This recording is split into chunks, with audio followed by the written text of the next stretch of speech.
श्री शिवाय नमस्तुभ्यम दोस्तों, creative India व अनुश्री चैनल में आप सबका बहुत स्वागत है। दोस्तों, आज का वीडियो बहुत ही खास है। आज की वीडियो में भगवान सूर्य देव की पूजा कैसे करें, भगवान सूर्य देव को जल अर्पित कैसे करें। बच्चों को सरकारी नौकरी बहुत अच्छी तैयारी होने के कारण भी उनकी सरकारी नौकरी नहीं लग पाती है, वे कॉम्पिटिटिव एग्जाम को पार नहीं कर पाते हैं। ऐसे में भगवान सूर्य देव को इस विधि के द्वारा जल अर्पित करते हैं 43 दिन तक, तो अवश्य ही आपकी सरकारी नौकरी की कामना पूर्ण होती है। यदि आप उत्तम स्वास्थ्य की कामना रखते हैं या फिर शीघ्र विवाह की कामना रखते हैं, उत्तम संतान प्राप्ति की कामना रखते हैं, आरोग्य प्राप्ति की कामना रखते हैं, समस्त प्रकार की कामनाएं पूर्ण होती हैं यदि आप इस विधि द्वारा भगवान सूर्य देव को जल अर्पित करते हैं। दोस्तों, उनकी कुंडली में सूर्य ग्रह कमजोर होता है, सूर्य मजबूत नहीं होता है, कारण सरकारी नौकरी नहीं लग पाती है, या फिर पिता पुत्र में वाद विवाद के संबंध रहते हैं, पिता पुत्र में क्लेश रहते हैं, जिनका सूर्य कमजोर होता है, जिनके ग्रह में, जिनकी कुंडली में सूर्य कमजोर होता है, सूर्य देव को जल कैसे अर्पित करें और सभी परेशानियों से मुक्ति कैसे पाएं। आज का वीडियो बहुत ही विशेष होने वाला है, तो वीडियो को अंत तक आप जरूर सुनिएगा। शुरू करते हैं अपना वीडियो। दोस्तों, सूर्य देव को हम जल सभी देते हैं, लेकिन एक तरीका होता है सूर्य देव को जल देने का। व्यक्ति यदि किसी की बहुत सेवा करता है, उसके बाद भी उसका मान सम्मान नहीं होता है, उसका आकर्षण नहीं बढ़ता है, सरकारी नौकरी नहीं लग पाती है, पिता पुत्र में आपसी मतभेद होते हैं, तो समझ लीजिए सूर्य का बल क्षीण हो रहा है, सूर्य आपकी कुंडली में कमजोर है। तो सूर्य की स्थिति को मजबूत करने के लिए भगवान सूर्य देव को जल देना होता है। यदि आप धन पाना चाहते हैं, व्यापार वृद्धि करना चाहते हैं, तो यदि आपकी कुंडली में सूर्य मजबूत होगा तो आपका व्यापार, आप जिस भी काम में हाथ लगाते हैं तो वह काम आगे बढ़ता है। और सूर्य बलवान होने के कारण आप कभी भी किसी भी क्षेत्र में आप कमजोर नहीं होते हैं, हर कार्य में सफलता की प्राप्ति करते हैं। वह आदमी, वह इंसान आगे बढ़कर ऊंचाइयों को छू जाता है, चारों तरफ से यश कीर्ति सफलता पाता है, बहुत बड़ा विद्वान होता है वह व्यक्ति जिसकी कुंडली में सूर्य मजबूत होता है। किसी भी कामना के लिए सूर्य देव को जल देते हैं, उसमें कुछ बदलाव करते हैं, तो निश्चित रूप से आपका भाग्योदय होगा, सौभाग्य निश्चित रूप से जागृत होता है। अर्थात आप किसी भी कामना के लिए भगवान सूर्य देव को जल अर्पित करते हैं, तो जो जल आप अर्पित करते हैं प्रतिदिन नित्य नियम से, उसमें कुछ बदलाव करने होते, यही बदलाव आपके भाग्योदय का कारण बनता है। तो दोस्तों, भगवान सूर्य देव को जल कैसे अर्पित करना है, अपने भाग्य जागृत करने के लिए, अपने भाग्य उदय के लिए उसमें क्या बदलाव करना है। ऐसे तो आप प्रतिदिन नहाने के बाद भगवान सूर्य देव को जल अर्पित करते हैं। आप अपनी कुंडली में सूर्य मजबूत करना चाहते हैं, ग्रहों की स्थिति को मजबूत करना चाहते हैं, तो भगवान सूर्य देव को जैसे आप जल अर्पित कर रहे हैं प्रतिदिन, तो उसी प्रकार से भगवान सूर्य देव को जल अर्पित करें। और कोई विशेष कामना के लिए भगवान सूर्य देव की पूजा करना चाहते हैं, उन्हें जल अर्पित करना चाहते हैं, उसमें कुछ सावधानियां बरतनी होती हैं। जैसे कि अगर आप भगवान सूर्य देव को जल अर्पित कर रहे हैं, तो जल अर्पित करने से पहले सबसे पहले आपको सुबह जल्दी उठना पड़ेगा। उगते हुए सूर्य देव को जल अर्पित करने से आपका भाग्य जागृत होता है। जिस भी कामना से उगते हुए सूर्य को आप जल अर्पित करते हैं, वह कामना अवश्य पूर्ण होती है। वह पूजा, वह जल अर्पित करना आपका व्यर्थ नहीं जाता है, भगवान सूर्य देव की कृपा प्राप्त हो जाती है उस व्यक्ति को, उसकी कुंडली में सूर्य की स्थिति मजबूत हो जाती है। आप भगवान सूर्य देव का आशीर्वाद पाना चाहते हैं, उनकी कृपा प्राप्त करना चाहते हैं, तो उगते हुए सूरज को जल अर्पित करना शुरू कर दें इस विधि के द्वारा। तो क्या करना है दोस्तों, सबसे पहले आप जिस भी कामना के लिए भगवान सूर्य देव को जल अर्पित कर रहे हैं, या फिर ये विशेष पूजा कर रहे हैं भगवान सूर्य देव की, तो यह उपाय आपको 43 दिन तक करना है। मात्र 43 दिन इस विधि के द्वारा भगवान सूर्य देव को जल अर्पित करें, आपकी हर कामना भगवान सूर्य देव की कृपा से पूर्ण होगी, उनका आशीर्वाद प्राप्त होगा। तो 43 दिन तक आपको इस विधि के द्वारा जल अर्पित करना है। सबसे पहले सुबह जल्दी उठें, ब्रह्म मुहूर्त में उठ जाएं, या फिर 4 से 5 बजे भी आप उठ सकते हैं। करने के बाद लाल रंग के वस्त्र धारण करें। भगवान सूर्य देव को जल अर्पित कैसे करना है, तो जिस दिन आप भगवान सूर्य देव को जल अर्पित करना शुरू कर रहे हैं दोस्तों, यह उपाय आपको शुक्ल पक्ष की तिथि में, किसी भी महीने के शुक्ल पक्ष की पहले रविवार से आपको यह उपाय करना है। और जिस भी कामना के लिए आप उपाय कर रहे हैं, इस कामना को बोलते हुए भगवान सूर्य देव को जल अर्पित करें। तो पहले आप सुबह जल्दी उठें, उसके बाद लाल रंग के वस्त्र धारण करें, एक तांबे का पात्र ले लें, उसमें हल्दी, रोली, लाल पुष्प और कुछ दाने अक्षत के डाल दें। ये सभी वस्तुएं उस तांबे के पात्र में डालकर भगवान सूर्यदेव को जल अर्पित करते हुए ओम घृणी सूर्याय नमः, ओम घृणी सूर्याय नमः, ओम घृणी सूर्याय नमः, इस मंत्र को बोलते हुए 11 बार, 21 बार या फिर 108 बार इस मंत्र को बोलते हुए भगवान सूर्यदेव को जल अर्पित करें। वहीं पर खड़े होकर भगवान सूर्यदेव की 3 बार परिक्रमा करें। जब आप भगवान सूर्यदेव को जल अर्पित कर रहे हैं, तो उसके छींटे, जो जल के छींटे हैं, आपके पैरों पे नहीं पड़ना चाहिए। तो ध्यान रखें कि अपने आगे कुछ ऐसी एक वस्तु रख दें जिससे कि जल के छींटे आपके पैरों पे ना पड़े। जैसे कि आप पटरा रख सकते हैं या फिर किसी दीवार के पीछे से, कोई पिलर के पीछे खड़े होकर आप भगवान सूर्यदेव को जल अर्पित कर सकते हैं।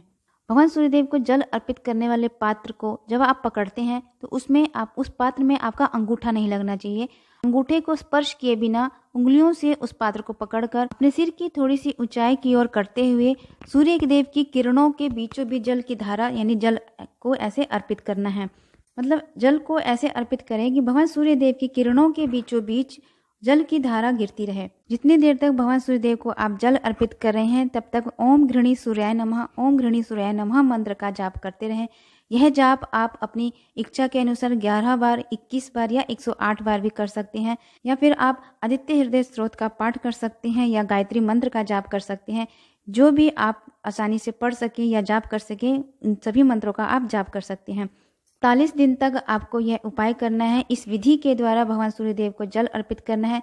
सब सुबह जल्दी उठना है और एक ही समय पर आप, जैसे आप 7 बजे जल अर्पित कर रहे हैं तो अगले दिन भी 7 बजे का समय ही होना चाहिए। ऐसा नहीं कि 7 बजे से पहले या 7 बजे के बाद आप जल अर्पित करें। अगर आप ऐसा करते हैं तो आपकी सभी पूजा पाठ व्यर्थ जाता है।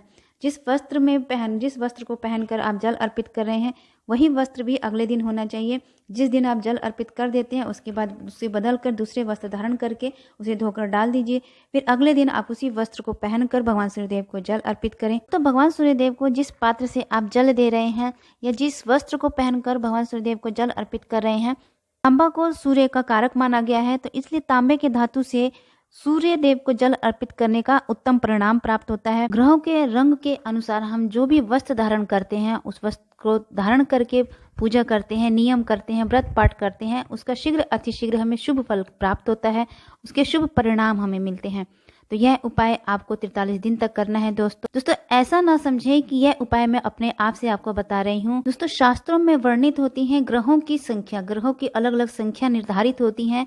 किस ग्रह की दशा कितने दिन तक चलती है, कितने दिन तक निर्धारित की गई है, किस ग्रह की पूजा कितने दिन करने पर उस ग्रह की आशीर्वाद, उनकी कृपा प्राप्त होती है। तो इसी प्रकार से भगवान सूर्य देव की दशा 43 दिन तक मानी जाती है।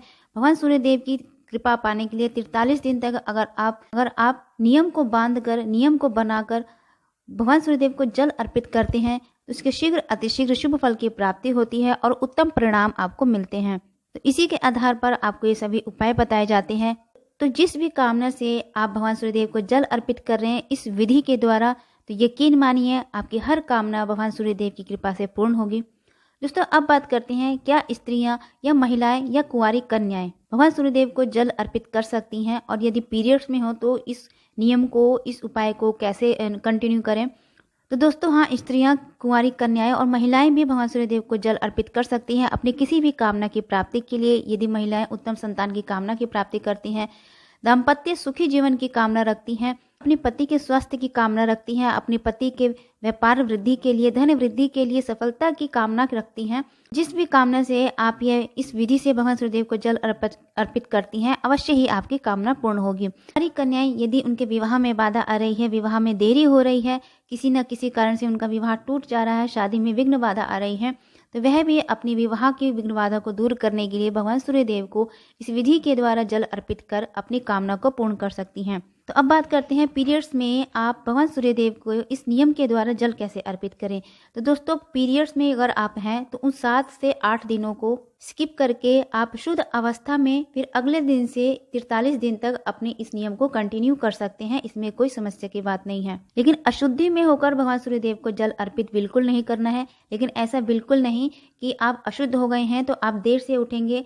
अशुद्ध की अवस्था में भी आप सुबह जल्दी उठकर भगवान सूर्यदेव को दूर से ही प्रणाम कर लेंगे, लेकिन जल अर्पित बिल्कुल नहीं करना है। तो इस प्रकार से यदि आप शीघ्र अतिशीघ्र परिणाम पाना चाहते हैं तो उगते हुए सूर्य को जल देना प्रारंभ कर दीजिए, आपकी कामना शीघ्र अतिशीघ्र पूर्ण होगी। दोस्तों अगर आप देर तक सो गए तो उतने ही पीछे चले जाते हैं जहाँ से आपने शुरू किया था।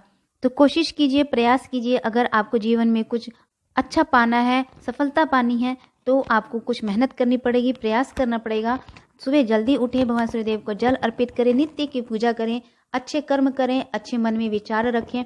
सुबह जल्दी उठने से मन में अच्छे विचार आते हैं, पॉजिटिविटी एनर्जी आपकी बॉडी में जागृत होती है। तो दोस्तों 43 दिन तक इस विधि से भगवान सूर्यदेव को जल अर्पित करें। मन में सच्चे विश्वास के साथ, दृढ़ संकल्प के साथ इस नियम को अपनाएं तो अवश्य ही आपकी हर कामना शीघ्र अतिशीघ्र भगवान सूर्यदेव की कृपा से पूर्ण होगी। आपकी कुंडली में यदि सूर्य की स्थिति कमजोर है वह मजबूत होगी। आपकी कुंडली में अगर सूर्य का बल क्षीण हो रहा है वह मजबूत होगा। तो भगवान सूर्यदेव को जल अर्पित करें, उन्हें प्रणाम करें और अंत में भगवान सूर्यदेव से क्षमा प्रार्थना जरूर करें कि हे सूर्यदेव, जितना आपने मुझे बताया मैंने उतना किया, जो भूल चूक है उसे क्षमा कीजिएगा, बाकी आप ही देखें, आप ही संभालें। मुझे जितना ज्ञान था, जितना आपने मेरा साथ दिया मैंने उतना किया, बाकी सब आपको करना है। मेरी हर कामना को पूर्ण करें, आप हमेशा मेरे साथ रहें। ऐसी क्षमा प्रार्थना करके भगवान सूर्यदेव को जल अर्पित करें। तो दोस्तों, आशा करती हूँ आज का वीडियो आपको अच्छा लगा होगा, जानकारी अच्छी लगी होगी। जानकारी अच्छी लगे तो चैनल को सब्सक्राइब कीजिए, लाइक कीजिए, शेयर कीजिए, बेल आइकन को जरूर प्रेस कीजिएगा, जिससे कि वीडियो की जो भी नोटिफिकेशन है आपको मिलती रहे। मिलते हैं अगले वीडियो में, तब तक के लिए नमस्कार।